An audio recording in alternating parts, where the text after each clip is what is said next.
Oi, então hoje eu vim falar pra você sobre luto. Foi uma das primeiras coisas que me pediram na caixa de perguntas que eu deixei no story, então eu vou comentar um pouco pra você sobre isso. Lembrando que luto é um conjunto de sentimentos e sensações que a gente sente depois quando a gente tem a perda de alguém, mas também que não se refere somente à perda física, né? A perda de quando a pessoa morre, mas também pode se dar a perda abrupta de algo importante pra gente. Então, por exemplo, um emprego, uma relação, ou uma casa, algo material, enfim, né? Também a gente pode viver essas fases que eu vou falar aqui para vocês hoje, mas elas são mais específicas para a perda de um ente querido, né? Em relação à morte.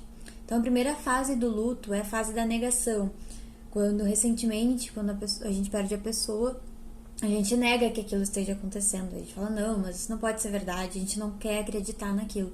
Isso pode durar pouco, como pode durar muito tempo também, né? A pessoa pode permanecer anos nessa fase, então isso tem que ser bem observado, porque, claro, no início é normal, mas se começa a demorar muito tempo, né, nessa fase, é preciso procurar ajuda para conseguir sair dela, para conseguir aceitar o luto, né, aceitar essa perda, viver o luto e aceitar essa perda. A segunda fase, então, que a gente tem é a raiva. Às vezes a gente começa a ficar depois da negação com muita raiva quando se dá conta de que realmente a gente perdeu a pessoa, e a gente fica com raiva, né, de todo mundo, né, enfim, de como é que pode acontecer isso comigo, de por que aconteceu isso com aquela pessoa. A gente fica com raiva, enfim, quem acredita em Deus, né, fica com raiva de Deus. Enfim, a gente acha alguém como se fosse alguém para culpar por aquela perda que a gente teve. Depois tem a fase da negociação, da barganha, que a gente chama, a terceira fase, que é como que a gente começa a pensar assim, nossa, se eu tivesse feito tal coisa, ele não teria morrido, né? Se eu tivesse feito diferente, eu não estaria com essa sensação que eu tô agora. Se eu tivesse tratado ela melhor, talvez ela tivesse percebido o quanto eu amo ela. Então fica aquela sensação de que deveria ter feito algo diferente e não fez. É uma sensação bem ruim, né? Mas é bem normal também depois do processo de perda. É quase que uma sensação de remorso, né? Tem a quarta, né, fase, que é a fase da depressão, que é uma fase de tristeza maior do que todas as outras fases, né? Uma tristeza que toma conta, né? Um vazio que toma conta. E deve ser bem observada essa fase, deve ser sim, com certeza, né, de preferência, buscar a ajuda de um profissional para que ele te ajude a passar por essa fase. Principalmente se ela demora muito a passar, é perfeitamente normal, mas com certeza tem sempre um limite para que seja observada e não cause mais mal ainda, né? E por último tem a fase da aceitação, que é quando a gente realmente aceita aquela perda e aí começa a tentar se refazer, né? Juntar os caquinhos e recomeçar.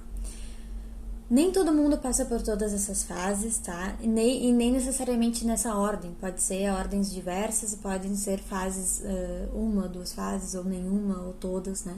Então isso é relativo, depende de cada pessoa. O psicólogo, ele não vai te curar disso, porque o luto não é algo para ser curado, ele não é um transtorno. Ele é uma fase, ele é algo que precisa ser vivido, que a pessoa precisa passar para que ela consiga superar aquela perda. É um processo, né? É um processo. Então, esse processo precisa ser mantido com carinho, né? Com atenção, com cuidado. É isso que o psicólogo faz, né? O psicólogo ajuda, então, a que a pessoa passe por esse processo de uma maneira mais tranquila, né? Porque às vezes, claro, os familiares, as pessoas próximas só querem ajudar, mas às vezes ficam falando, tem que ir bola pra frente, tem que seguir a vida, a pessoa morreu, mas tu tá aqui. E isso não é algo que a gente quer ouvir naquele momento. O psicólogo não tá ali pra te dizer o que tu deve fazer. Ele tá ali pra te ouvir, pra dizer que tu sim precisa chorar, que tu sim precisa viver o luto, te acolher nos momentos que tu precisa. E sim, aos poucos, ir tentando te ajudar a ir se refazendo e seguindo a vida. Tá bom, gente? Se tiverem mais dúvidas sobre o assunto, pode deixar nos comentários ou me chamar no particular. Espero que tenha esclarecido pra vocês. Tá bom? Tchau, tchau.